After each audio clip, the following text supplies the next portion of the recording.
যদি মাৰি খাওঁ তেতিয়াহ'লে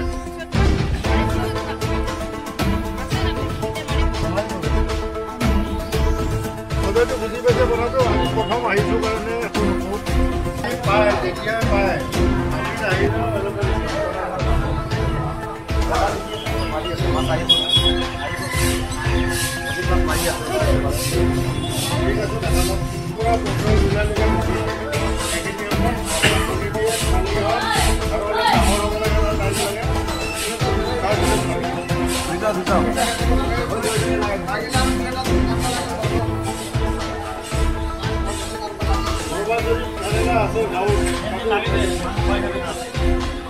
আমি ইয়াত বজাৰত আহিছিলোঁ, মাছ বজাৰত আহিছিলোঁ।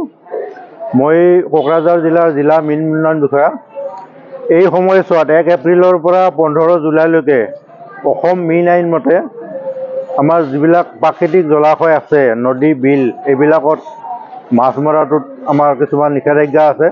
কিয়নো এই সময়ছোৱাত মাছে কণী দিয়ে, প্ৰজননৰ সময়, কণী দিয়ে, পোৱালি হয়।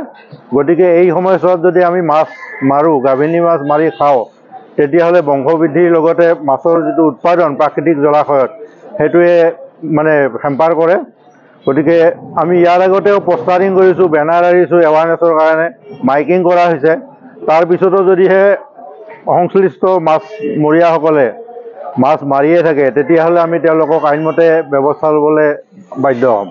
1 এপ্ৰিলৰ পৰা জুলাইৰ 15লৈকে প্ৰত্যেক বছৰে অসম মীন আইন মতে এই সময়ছোৱাত প্ৰাকৃতিক জলাশয়ত মাছ মৰাটোত বাধা নিষেধ আছে। যদি কোনোবা ইয়াৰ মাজতো যদি সেই আইনটো যদি অমান্য কৰে, ইয়াৰ পিছত তেখেতৰ বিধ ব্যৱস্থা কি? হয়, আমি যদিহে এৱাৰনেছ কৰিছোঁ, তেওঁলোকক বুজাইছোঁ কথাখিনি, তাৰপিছতো যদি তেওঁলোকে এই কামটো কৰে, মাছ যদি ধৰে, প্ৰাকৃতিক জলাশয়ত যদি মাছ ধৰে, তেতিয়াহ'লে আমি আইনমতে ব্যৱস্থা ল'ব পাৰোঁ। তেওঁলোকৰ 6 মাহলৈকে জেল হ'ব পাৰে।